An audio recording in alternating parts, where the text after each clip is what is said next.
Hello everyone, welcome back to another video. And today's video I have a exciting system test, as this will be the first system test with my new MS-4 panel from Firelight. Okay, so it's been a while.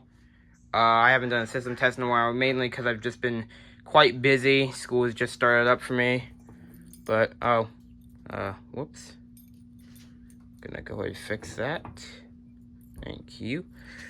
Let's go ahead and open the panel here.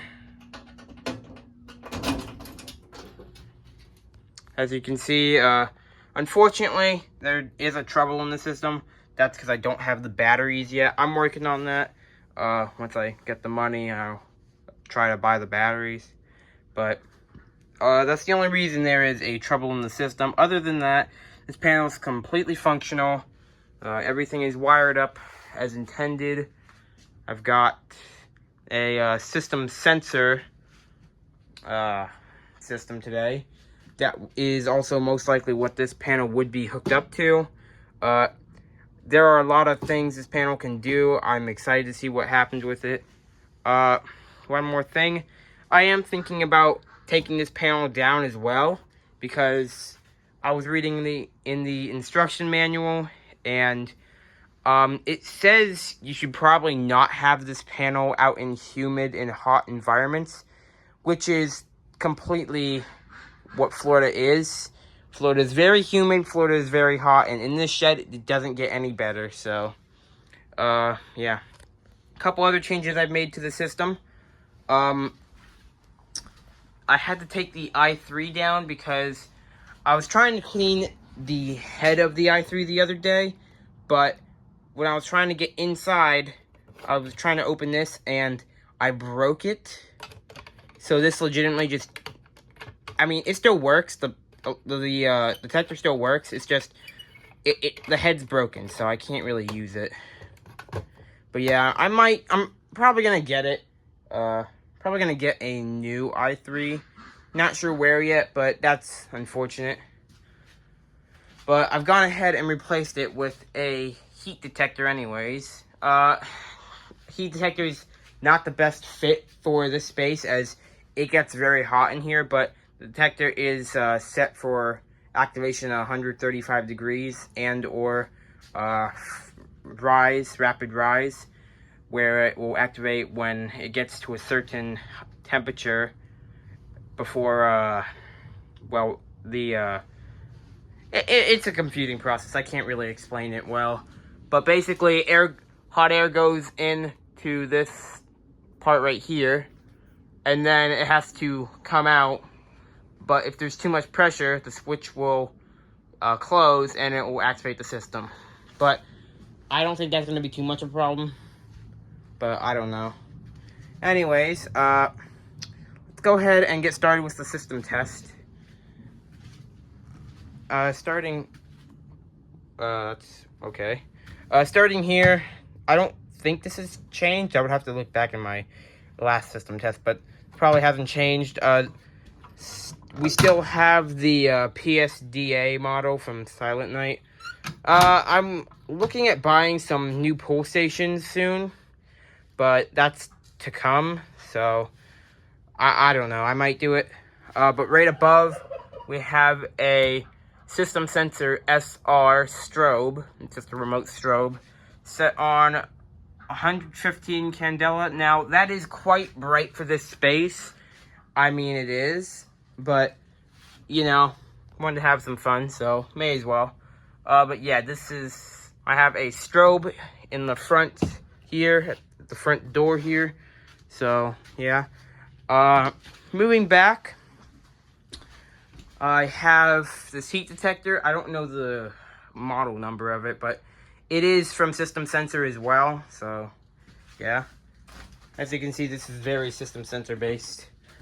I have another PSDA. For some reason, this light's going out, so I'm going to have to fix that soon. But I have another PSDA. More or less just a BG12. This one's kind of weird. Its snap here is kind of going. I'm not sure why. but it opens very easily. Like, this doesn't need any force. Anyways, right above that, I have a Spectre Alert Advanced. I think it's P2R keg or just P2R. It's one of the two, but it's just a simple horn strobe. All it does is flash and make noise. It's on code 3, of course. Set at 115 candela again. The emergency light's still there. I'm also thinking, I'm also thinking of putting an emergency light up right there, because I just recently learned there's an outlet back there, right there. But thinking about putting one up there because it kind of do need some light up here. I mean, I could also install an exit sign combo, but that's quite expensive. So I'm looking into it. Oh, and one last pull station here. My Cerberus Pyrotronics. I want to say it's an MSM-K. I'm going to have to open it and hold it shut. I don't see. Sorry about that. Accidentally activated the system. But yeah, that goes to show it works. In fact, speaking of activating the system, let's go ahead and do that. Starting off at the front here.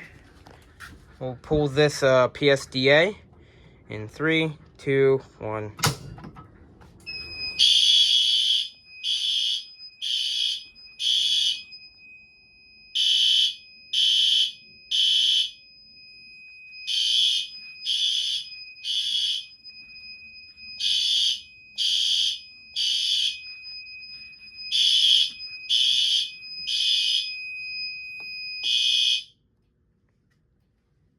And like I said, I have this on system sensor sync, so when I silence the alarm, it's audible silence.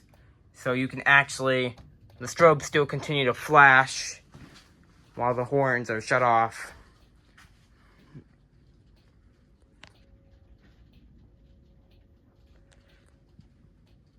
Anyways, let's go do a system reset. And then it's gonna go into trouble again because I don't have batteries. Wait, what? Oh, yeah.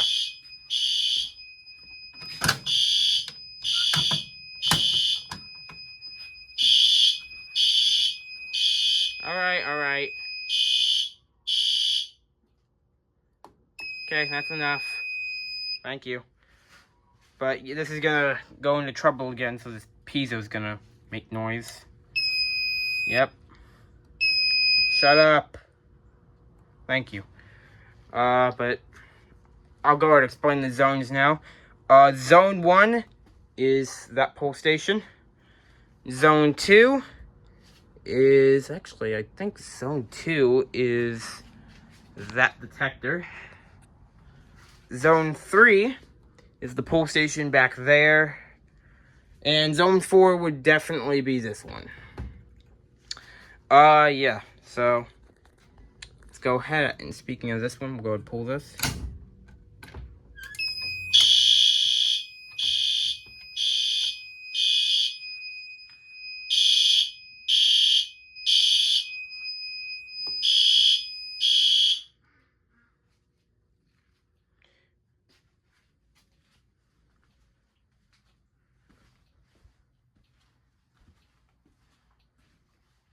As you can see, there's no horns right now. It's just a strobe flashing. This one is actually quite loud. It's flashing when it's flashing, at least.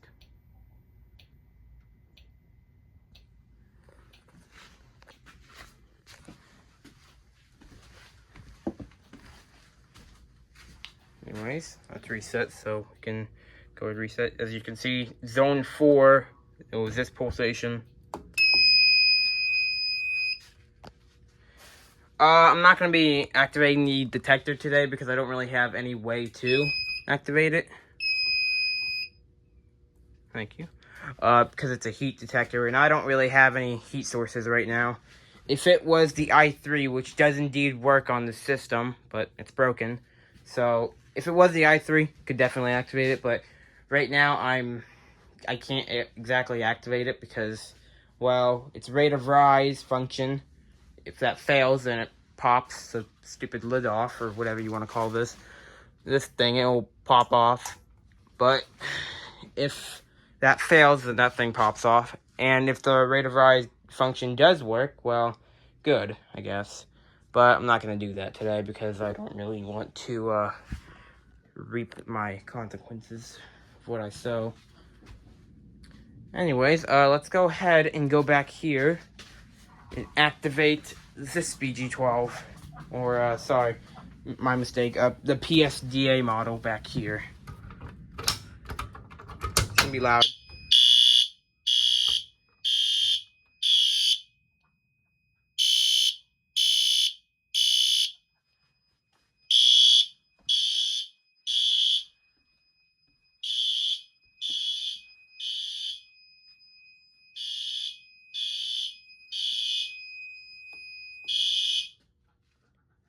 As you can see, that was zone 3. Oh, did I reset that? I hope I reset that. Yeah, I reset that. For a minute, I didn't think I ever did.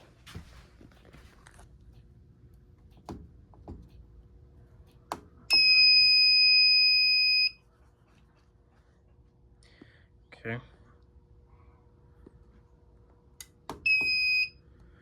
Alright, I should probably do a little bit of talking about this panel again. So this panel is a 4-zone 2-NAC panel. So it has 4 zones. It's not addressable, it's conventional, obviously, but 4 zones, which means if I activated this would be zone 4. The zones are basically just what alarm was pulled or set off by smoke or something. The NAC circuits are notification appliance circuits, which obviously NAC 1 here goes to that SR strobe, and NAC 2 here goes to that horn strobe back there, the P2RK or something. Anyways, I think it's about time to close this panel. And it is time to go work on the emergency lighting. So, very simple procedure here. Just click the test button. Does it work? Oh, look, it works. Great. So, that's gonna work in the power outage. Can't test that one up, that exit sign up there, because it's AC only, which means it can't really be tested. I can test this emergency light back here.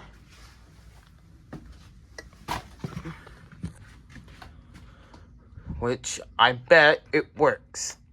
Yep. Oh. I have to be careful around that. Anyways, now let's do an actual functional power outage. See if everything functions as it should. Not really much is gonna happen during this power outage. Just gotta, set off the GFCI, which is this entire shed. But when I do that, that sign should turn off and that emergency light should come on. And this sign should continue to work. So, not going to get it from every angle. So, let's just act like this light switch is a power outage for this sign. Oh, look. It's working. Anyway, that's enough of that. Now let's do the functional test. I can't really get my finger in there, so I'm going to grab a nail. This'll work. I'll go ahead and record from right here. Ready? 3, 2, 1. As you can see, that exit sign did shut off. And that emergency light did come on. Which is obviously good. This emergency light actually does a decent job of illuminating the space. The camera definitely picks it up better. But, that's okay. And of course, the exit sign over here is still on. That's what I'm thinking of doing here. If I put an emergency light right there, this entire space would be completely lit up. So let's go ahead and reset the GFCI. There we go. Ignition relay is off. And the panel is in trouble.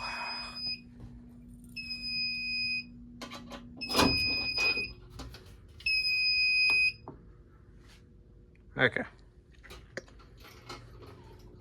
Don't worry. By next system test, I should have the batteries. Hopefully, but not indefinite. Definitely not impossible to not have the batteries. But yeah, that's about it for this system test. Hope you all enjoyed it. Thank you so much for watching, and I'll see you on the next one. Goodbye.